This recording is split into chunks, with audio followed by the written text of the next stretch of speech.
En sommaire ce soir, comme vous pouvez le voir sur ces images, le président ghanéen John Dramani Mahama séjourne depuis ce 8 mars à Bamako. Il tentera de ramener les pays de la Confédération des États du Sahel au sein de la CEDEAO, une mission qui s'annonce compliquée. Ce 8 mars correspond à la Journée internationale des droits des femmes. À cette occasion, nous faisons un focus sur ces dames qui promeuvent l'éducation à la base, contribuant ainsi à l'essor du pays. En ce mois de Ramadan, les prières surrogatoires sont fortement recommandées. Quels sont leurs bienfaits spirituels? Tentative de réponse dans le grand format du week-end. Madame, Monsieur, bonsoir. John Dramani Mahama, le nouveau président du Ghana, est arrivé ce matin à Bamako pour une visite de travail et d'amitié de 24 heures. À cette occasion, il devrait échanger avec son homologue malien, par ailleurs président en exercice de la Confédération de l'AES, sur un retour au sein de la CEDEAO. Explication d'Aminata Keita. C'est à exactement 11h16 que l'avion du président du Ghana, John Dramani Mahama, a atterri à l'aéroport international président Modibo Keïta Sénou. Il a été accueilli par le président de la transition, le général Assimi Goïta.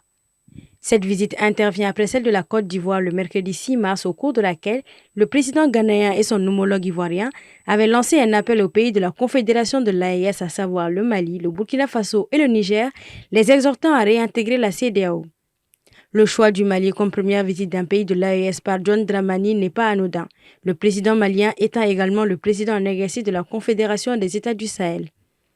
Elle illustre bien la démarche du président ghanéen de vouloir faire revenir les pays de l'AES dans la CEDEAO.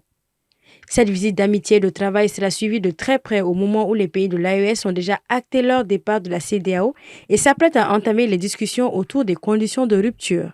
Dans sa démarche d'essayer de convaincre les dirigeants de l'AES de réintégrer la CEDEAO, après le Mali, le président ghanéen John Dramani Mahama est attendu au Niger ce dimanche 9 mars et au Burkina pour une date non encore précisée. Sans transition, ce 8 mars, à l'instar de la communauté internationale, le Mali a célébré ses femmes dans le cadre de la journée internationale qui leur a été dédiée. C'est l'occasion choisie par notre rédaction de faire un focus sur les fondatrices d'écoles. Certaines font preuve d'une habileté et d'une résilience sans faille. Malgré les difficultés du quotidien, elles forment et éduquent la nouvelle génération. Reportage. Placé sous le thème « Pour toutes les femmes et les filles, droit, égalité et autonomisation », cette 48e édition de la Journée internationale des femmes marque une volonté d'aller au-delà des festivités traditionnelles. Au Mali, les promotrices d'écoles privées souhaitent faire de cette journée un moment de réflexion et d'action. Depuis son officialisation en 1977 par l'ONU, nous y sommes aujourd'hui en 48e célébration. Mesdames et messieurs, cette journée n'est pas simplement une journée de fête, mais également une journée de sensibilisation et de mobilisation. Nous, les promotrices d'écoles privées du Mali, veillons au quotidien à la préservation des droits et libertés des filles. C'est pour vous dire que nous soutenons toutes les actions de notre pays qui concernent à la promotion de la femme et de la fille. Quand la femme veut, elle peut. Quand elle veut, elle peut. Et aujourd'hui, toutes les femmes doivent se sentir valeureuses. Toutes les femmes ont de la valeur, quel que soit leur poste. Où qu'elles soient, les femmes doivent croire en elles. Nous devons croire en nous. Nous avons une mission. Et notre mission commence au sein de nos familles. C'est d'abord dans la famille. La femme est le symbole de la cohésion sociale au sein de la famille. La femme est le symbole de l'entente dans la famille. Quand une femme veut dans sa famille, il n'y aura que la paix et le bonheur. Et toutes les femmes, je crois en vous et je sais que vous en êtes capables. Contraintes parfois à cesser leur activité pédagogique en raison des retards de paiement des subventions de l'État, les écoles privées au Mali font face à de grandes difficultés. En cette journée dédiée aux droits des femmes, les promotrices interpellent les autorités sur l'urgence de leur situation financière. Depuis sa création le 24 août 8 mois 2021, cette association n'a d'autre objectif que de soutenir l'école malienne. Nous sommes des accompagnatrices du gouvernement. Nous demandons le paiement des situations financières des privés qui sont en souffrance. Nous allons toujours réclamer cette situation, car sans ces paiements, les enseignants du privé ne pourront pas travailler et nous n'aurons pas une formation de qualité. Bref, un résultat fiable. Chers partenaires enseignants, nous avons un combat et un objectif commun, celui de rehausser le niveau des élèves maliens et promouvoir une éducation de qualité. Donnons-nous la main pour le futur des élèves maliens. Le 8 mars dépasse le folklore. C'est une journée de projection, de méditation, d'obtention des solutions pour une meilleure condition de vie pour toutes les femmes du monde entier.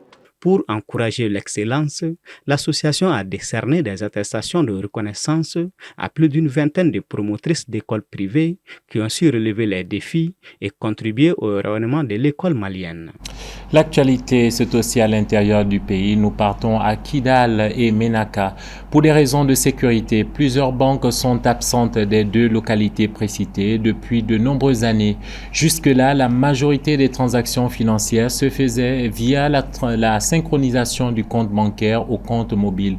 Sauf que depuis quelques jours, les clients ont constaté un arrêt brusque de ces virements sans en avoir été notifiés au préalable. Pour certains fonctionnaires, le mobile money est le seul moyen de percevoir leur salaire. Le point dans ce reportage de la rédaction. Un problème technique sévit actuellement à Kidal où la Banque malienne de solidarité a été suspendue de la base de données de synchronisation compte bancaire à compte Orange Money, autrement appelé un wallet. Pourtant, ce système de synchronisation constitue le seul moyen pour les enseignants des régions de Kidal et Menaka de percevoir leur rémunération.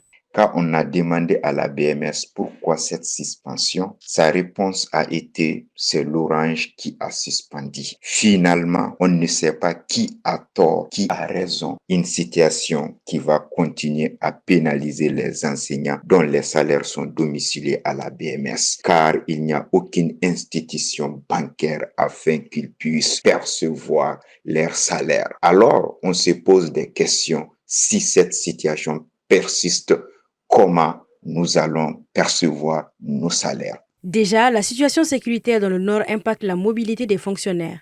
À Menaka, l'insécurité a déjà poussé de nombreux enseignants à fuir la région. Ajouté à cette suspension, c'est une grosse frustration qui s'est installée au niveau du corps enseignant et la conséquence évidente est que les enseignants depuis n'ont pas pu percevoir leur salaire. Vous savez, les conséquences sont connues, c'est de mettre les enseignants dans une impasse lucrative. Et très sincèrement, vous savez, dans des zones comme ça, si toutefois on n'a pas d'argent pour subvenir à ces besoins, et je pense que ça ne peut que créer d'autres problèmes. Les conséquences alors sont vraiment graves d'ailleurs. Nos revendications sont claires et limpides. Nous voulons le rétablissement immédiat de la synchronisation compte bancaire à compte Orange Money. Pour l'heure, aucune alternative n'a été trouvée. Les enseignants espèrent et invitent l'État à trouver une solution dans les plus brefs délais pour rétablir cette synchronisation. Selon les enseignants de la région, le gouvernement promet une résolution rapide du problème. La prière du Tarawi, aussi appelée Nafila par certains, est pratiquée pendant le mois de Ramadan et l'occasion de réfléchir et de fortifier sa foi. D'une importance majeure pour les musulmans, elle enrichit spirituellement et physiquement les croyants durant ce mois, à en croire les spécialistes. Prière surrogatoire, le Tarawi et ses avantages spirituels, c'est le grand format signé Soumaïla Fane. La prière de Tarawih, par son essence, invite à une introspection et une connexion plus profonde avec Dieu. Cette prière nocturne pratiquée pendant le mois du Ramadan et effectuée généralement en communauté est un moment de méditation et de dévotion pure. Nafla seligné ala batodiye ala nyinidiye ala sore. Bo mo won funka aqida mo won funga limaniya kata alama obe mawbo nyona. Ateka fombita misila mbake jonambe boli mitaka la. Nunun taka jan, nunun taka suru, obe pore. Nga, alakira sallallahu alaihi wasallam, akakuma kambia, ke jabi fola dima, alakira ko khayrul umur awsatuha. Kunyo la son herema ejimemi ke chamanchela. Bien plus qu'une simple tradition islamique, pour l'imam Diarra, cette prière du Tarawih est une porte ouverte vers une profondeur spirituelle, offrant aux croyants l'opportunité de se rapprocher de Dieu. Par rapport à la prière surrogatoire, ce qu'on appelle la prière de Tarawih, le prophète paix et salut sur lui nous enseigne, celui qui observe cette prière, man qama Ramadan, qui veille à faire cette prière, imanan wa ihtisaba, avec foi et espoir, c'est-à-dire avec foi, en croyant à Allah subhanahu wa ta'ala, en croyant au jour du jugement dernier et à la récompense, en faisant en espérance une récompense divine. Il dit, ce dernier verra à la fin du Ramadan tous ses péchés pardonnés. Outre le tarawih, les prières surrogatoires faisant partie de la sunna sont aussi nombreuses et variées. Parmi les prières surrogatoires, on peut retrouver la prière de Doha. C'est 2 rakats ou 4 rakats qu'on fait du lever du soleil avant la prière des Zuhur, ce qu'on a dit Selifana. Ça fait partie des prières surrogatoires. Il y a aussi les 2 rakats de Fajr, les 2 rakats qu'on fait avant la prière obligatoire de l'aube. Ça aussi, ça fait partie des prières surrogatoires. Les Shaf et Witr, les nombres 2 et 1, la unique rakat qu'on fait aussi, ça fait partie des prières surrogatoires. Il y a d'autres prières surrogatoires, la salutation de la mosquée. Il y a d'autres prières surrogatoires qui est recommandée par le prophète sallallahu alayhi wa sallam, 12 rakats par jour. Il dit, celui qui le fait, Dieu va te construire une maison dans les paradis. Avant de faire la prière de Zuhr, faire 2 rakats. Après la prière de Zuhr, Selifana, faire 2 autres rakats. Avant la prière de Asr, faire 4 rakats, 2 rakats avec salam, 2 rakats aussi avec salam. Et après la prière de Maghrib, 2 rakats. Et après la prière d'Isha, 2 rakats. Qu'Allah va te construire une maison dans les paradis. Toutefois, la prière de Tarawih, en plus de ses avantages spirituels, contribue au bien-être de la santé physique et mentale, surtout après une journée de jeûne. Hors de nos frontières, en Guinée-Bissau, les élections présidentielles et législatives auront lieu le 23 novembre prochain, une semaine plus tôt que la date du 30 novembre initialement annoncée. C'est ce qu'indique un décret du président Umaru Sissoco Embalo qui avait convoqué hier 7 mars une réunion avec des partis politiques. Cette rencontre qui devait permettre de décrisper la tension politique a été boycottée par la principale coalition d'opposition qui considère que le mandat du chef de l'État est terminé depuis le 27 février dernier. Rappelons qu'une mission conjointe de la CEDEAO et de l'ONU s'était rendue à Bissau du 21 au 28 février pour rencontrer les dirigeants de plusieurs partis et tenter de renouer le dialogue avant d'être expulsé du pays par le président Embalo. Point final à cette édition d'information que j'ai pris plaisir à vous présenter. Madame, Monsieur, merci de votre fidélité, particulièrement en Guinée-Bissau et à l'intérieur du pays.